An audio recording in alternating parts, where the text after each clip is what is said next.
Allez-y.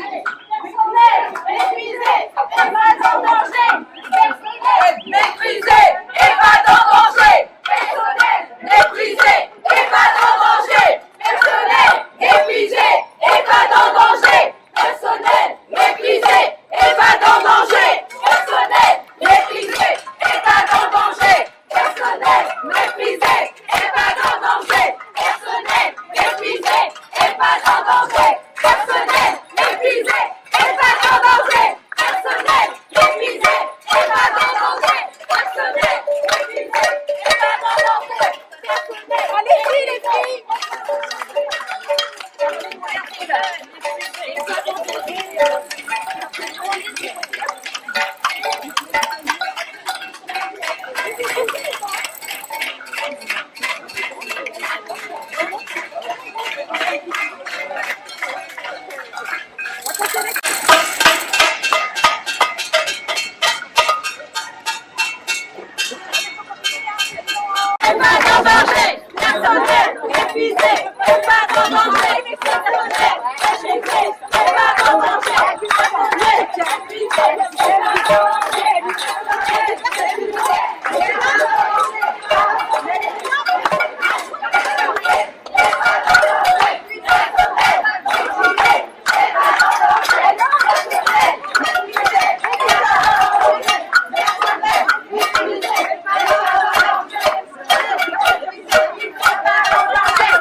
Donc l'EHPAD de Vallée 3 est en grande souffrance aujourd'hui par épuisement des agents, manque de reconnaissance et travail en mode dégradé. Et après, c'est pour ça qu'aujourd'hui on est tous rassemblés, tout le monde est en grève.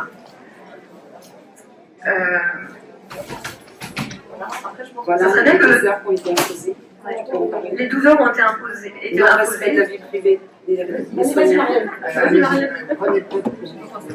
Donc oui, aujourd'hui, l'EHPAD est en grève, sachant que ce matin, après maintes travail au niveau du syndicat CFDT, on s'est démené et on a trouvé des courriers ce matin comme ça, on avait assignation. On n'avait pas le droit de quitter les services. Donc, Monsieur Privat, pour ne pas le nommer, le directeur de l'hôpital, a vraiment aujourd'hui laissé une personne par service partir pour manifester. Donc, on l'en remercie énormément de son soutien, malgré que son soutien est très loin de nos exigences. Aujourd'hui, nous sommes en colère, vraiment en colère. Mardi, on a eu une réunion et je peux vous assurer que moi-même, je suis sortie de la salle parce que c'était vraiment éprouvant. Tout le monde pleurait. On a craqué à tour de rôle avec des mots très forts. Je peux vous assurer que on aime ce métier, mais aujourd'hui, je pense qu'il y a une saturation et je ne sais pas quel est le devenir de l'hôpital, mais aujourd'hui, nous sommes en souffrance, ainsi que nos anciens sont en souffrance. Donc, je vous demande à tous de nous aider, de nous soutenir du mieux que vous pouvez, mais en tout cas, nous, on est là, on restera là, même s'il faut finir en fauteuil roulant, on finira en fauteuil roulant. Merci de votre écoute.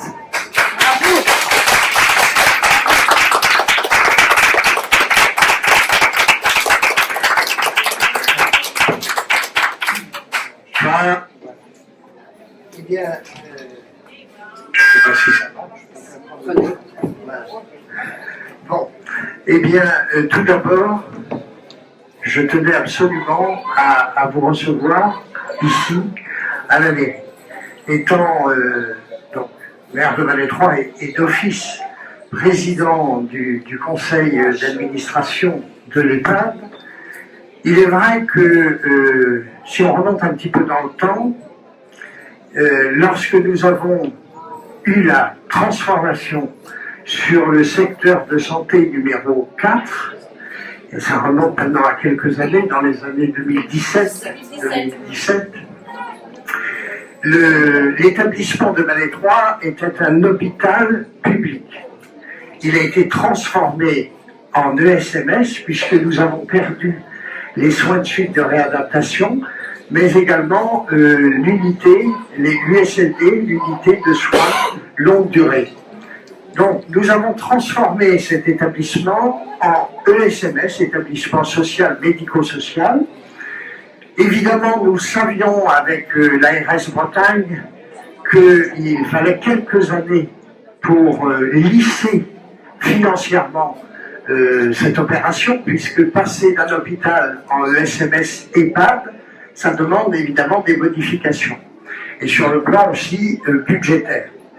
Donc l'ARS nous accompagne depuis, parce que évidemment nous sommes en quelque part déficitaires, mais ce qu'il faut surtout maintenant, et j'en ai parlé hier au téléphone avec M. Privat, le directeur, il nous faut un projet de performance à à court terme, moyen et long terme. Mais pour être performant, il faut du personnel. On Alors, n'en a pas de personnel. Alors, je vais vous expliquer. Un projet de performance, il faut qu'il y ait un comité, un COPIL, un comité de pilotage de ce projet de performance. C'est ce que je demande en tant que président de l'établissement. Et un projet de performance, comment je le vois? C'est-à-dire avec, évidemment, la direction, avec des membres importants, représentants de vous, le personnel, également des membres du conseil d'administration et surtout aussi des personnes représentant les familles. Parce que, pour que cet établissement soit de plus en plus, il est déjà performant, parce que je n'ai que de bonnes remontées sur votre travail, des familles, je le sais. Vous donnez un maximum de ce que vous pouvez faire. À quel prix et sans Et reconnaissance. je le sais, j'en suis conscient. C'est pourquoi, je vous dis, nous allons très rapidement monter ce comité de pilotage, où j'en ferai partie aussi, avec vous. Et nous allons trouver des solutions compte tenu des budgets que nous avons, mais aussi, je voudrais qu'il y ait une qualité de... Enfin, je sais que vous faites une qualité de travail, mais qu'il y ait aussi que nous travaillons sur les conditions de travail, c'est-à-dire vos propres conditions que vous vivez chaque jour. C'est ce que nous demandons. Et voilà, je le sais, c'est pourquoi je vous reçois, et j'en ai parlé hier au téléphone avec le directeur, et nous allons nous orienter vers cela. Nous allons prochainement avoir aussi une réunion du conseil d'administration avec tous les membres. Je dirais la même chose que je viens de vous dire ici aujourd'hui devant la presse, et nous allons faire en sorte que en ce qui concerne votre travail et notamment vos conditions, les horaires, les roulements, etc., parce que pour que l'établissement soit performant, il faut qu'il y ait une bonne déjà ambiance, et la bonne ambiance aussi, c'est un tout. C'est-à-dire qu'il faut que vous vous sentiez bien à l'aise dans votre travail. Et pour aussi, et vous avez du mérite, c'est un métier, vous vous occupez de personnes âgées et qui ont besoin de votre affection, entre guillemets, aussi, de tous les choix que vous leur apportez. Donc voilà ce que je peux dire. Moi, je voulais juste vous dire que là, c'est très urgent. C'est très urgent. Les réunions, c'est demain. Il ne faut pas attendre. Tout le monde veut démissionner. Comment on va faire demain s'il n'y a personne à l'EHPAD? Comment vous allez, c'est ce que je voudrais vous demander. Je vous remercie pour tout ce que vous venez de nous dire. Je vous remercie du temps que vous nous accordez. Mais à l'heure actuelle, du temps, on n'en a même plus. On est sur un fil qui est sur le point de lâcher. Nos équipes sont à bout de nerfs, sont à bout de fatigue. Vous parliez d'ambiance de travail. On en est très loin, on ne peut plus, on est épuisé. On a des collègues qui tombent chaque jour, qui arrivent au travail en pleurant, qui repartent en pleurant, qui sont en burn-out. On n'arrive plus à effectuer le travail qu'on nous demande et on le paye au prix de notre santé. On est épuisé moralement et physiquement. On rentre chez nous avec regret parce qu'on n'a pas la sensation de bien faire notre travail. On se soutient comme on peut, mais on n'y arrive plus, on n'y arrive plus. Et ça, c'est depuis des années. Et là, on arrive à un été, on ne sait pas comment l'aborder, parce qu'on va être encore plus en sous-effectif qu'on ne l'est déjà au quotidien. On a peur, notre prise en charge nous fait peur. On n'arrive plus à prendre soin de nos résidents. C'est même plus demain, c'est de l'urgence, et aujourd'hui, il nous faut des solutions. Monsieur Chiquelot, aujourd'hui, il y a des familles qui sont là, des résidents. C'est pas par hasard, en fait. Eux aussi, ils souffrent de nous voir comme ça. On ne répond pas du tout à leurs demandes. On n'accompagne pas nos gens dignement. Et nous, c'est notre travail, c'est d'accompagner les gens dignement. Merci de nous avoir reçus. Ça nous fait extrêmement plaisir. On est tous contents qu'au moins quelqu'un nous écoute. Le dialogue, on en a toujours eu. Mais ça n'aboutit pas. On a envie que ça aboutisse. Les réunions, on a le temps qu'on prend en résident. Déjà qu'on en a déjà eu, on aurait mieux fait de passer son temps auprès des résidents que pour des réunions de copines qui ne servent à rien. Et on sait que le problème, il est national. C'est pas que nous, ça traite de partout. Et on sait que les écoles ne remplissent plus non plus. Et on aborde l'été, on se dit, mais s'il y a un arrêt, comment on fait? Ce week-end, nous sommes encore en dégradé. Et c'est notre quotidien de chaque jour. On vient épuisé en ne sachant pas comment va se passer la journée. On tombe c'est réel, hein, on tombe les unes après les autres. Et comment prendre soin d'une personne avec bienveillance et tout ce qu'on nous demande, en sachant que nous-mêmes, on est en détresse, c'est même plus de la souffrance. On va être obligé de laisser cet été des personnes au lit, de les laisser en chemise de nuit parce qu'on n'aura pas le temps de s'occuper d'eux, alors que les familles, elles nous font confiance et elles payent cher pour qu'on s'occupe d'eux. Et nous, quelle souffrance pour nous soignants de ne pas pouvoir prendre soin d'eux. C'est très douloureux. Et vous nous voyez joyeux aujourd'hui, c'est parce que ça nous fait du bien d'être ensemble. Voilà, et parce qu'on a beaucoup pleuré et qu'on pleure beaucoup. On arrive au travail, on est triste, alors qu'avant, moi, je venais avec plaisir parce que j'aimais ma profession. Et maintenant, je n'arrive plus à exercer comme je le faisais. Et c'est très difficile. Et la colère de voir nos aînés qui sont délaissés comme ça. Et il y a eu le Covid et ça n'a rien changé. Nos aînés sont abandonnés en fait. On s'en fiche royalement de nos aînés. Il y a personne, bon, c'est pas grave, c'est des vieux. Et ceux qui nous disent comment faire ne sont pas là, on ne les voit pas, pratiquement pas. On a vu M. Privat récemment, et d'ailleurs c'est bien, on a pu échanger, mais c'est vrai qu'autrement on ne le voit pas, la carte de sucre on ne la voit pas, ils nous disent des choses, ils nous imposent des choses, et c'est nous qui sommes auprès des patients et auprès des familles qui sommes en souffrance, et c'est nous.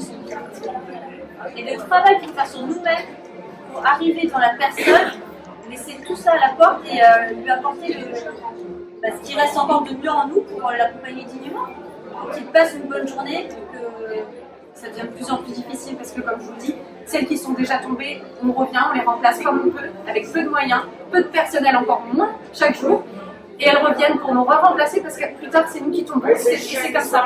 C'est le cercle vicieux, on est arrivé sans arrêt sur nos jours de repos, même sur nos vacances, ça ne les dérange pas, on est en semaine de vacances. Ils vont nous appeler pour nous dire un changement d'horaire la semaine suivante. Mais nous, on est en vacances et ça nous remet dans la condition qu'il n'y a plus de respect du personnel. Et on a nos vies de famille, ça a un impact sur nos vies de famille.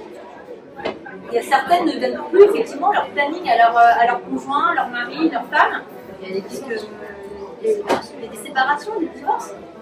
Les moitiés ont du mal à comprendre pourquoi on revient tout le temps, les enfants qui nous font culpabiliser parce qu'on est tout le temps au travail. Heureusement qu'on a des bons conjoints, je sais pas comment. Moi, j'ai 3 enfants. Heureusement que j'ai un conjoint que je remercie encore parce que je ne sais pas, je ne tiens plus. Je tiens personnellement maintenant l'heure au travail et ça fait peu de temps parce que je tenais jusque-là. Je n'y arrive plus. J'ai 3 enfants à la maison. Heureusement que j'ai un mari qui me soutient. Voilà la réalité de nos vies, du terrain, de ce qu'on vit chaque jour.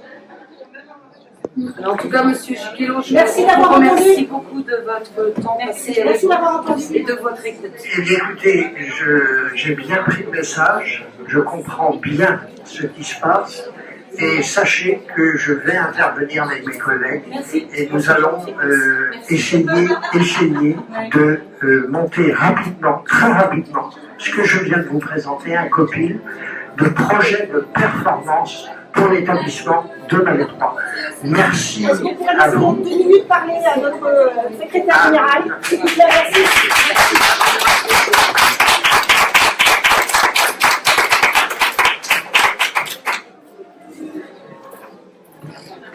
Tout d'abord, merci, Monsieur le Président, de nous avoir reçus et d'avoir reçu le personnel qui est en souffrance. Aujourd'hui, la gériatrie est dans Aujourd'hui, la gériatrie est dans une situation grave et précaire. On ne voit pas de loi arriver, on voit juste des soignants qui sont en souffrance. La preuve encore aujourd'hui, les directions nous entendent, nous écoutent, nous entendent pas, nous écoutent, sans rien faire. C'est toujours des promesses, c'est toujours des discours, mais il n'y a pas d'actes. Aujourd'hui, la CFDT Santé Sociaux du Morbihan réclame des actes. Ne veut plus en fait de promesses ou alors ne veut plus de choses qui n'aboutissent pas. Donc aujourd'hui, on veut que ça aboutisse. On a eu la même situation dans la commune à côté, Josselin, où les difficultés sont identiques à Malais 3. On a des difficultés sur tout le territoire. Aujourd'hui, on a besoin d'actes. Et les élus sont là pour nous écouter. Maintenant, il faut que les élus puissent passer à l'acte et poser les choses pour que les directions demain fassent quelque chose. N'oubliez pas que juste après le Covid, la santé devait être régalienne. Ouais. Elle devait être régalienne, la santé, juste après le Covid. Aujourd'hui, je ne sais pas si elle est régalienne, mais toujours est-il qu'il n'y a même plus de ministre sur ce champ-là. Donc la santé est en danger dans tout notre pays. Et n'oublions pas qu'on est un secteur public et que l'on doit aider les plus démunis et ceux qui sont le plus en difficulté. Aujourd'hui, c'est nos soignants qui sont démunis, qui sont en difficulté. Donc on continuera à les soutenir, on continuera à faire des actions, on continuera à se mobiliser et on montrera qu'aujourd'hui les directives qui sont posées ne sont pas justes et doivent évoluer. Donc merci malgré tout de nous avoir reçus. On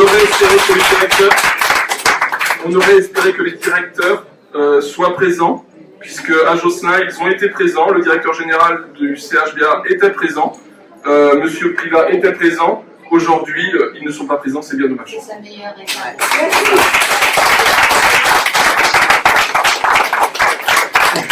Des résidents d'abord et des familles. Et puis, comme je vous l'ai dit, je vais aussi très prochainement recevoir la directrice générale de l'ARS Bretagne. Je suis allé la rencontrer il n'y a pas longtemps à Rennes aussi. Et je vais aussi remonter l'information au président du conseil départemental, puisque nous sommes un ESMS, David Lapartient, dans ses services, pour que nous trouvions ensemble des solutions pour que cela change et que vous ayez une qualité et des conditions de travail améliorées. Merci à vous d'être venus me rencontrer. Merci.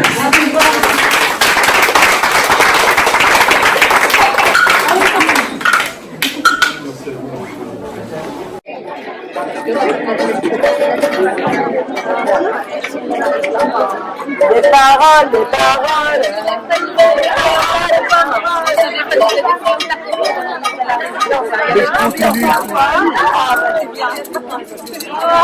Oui, oui.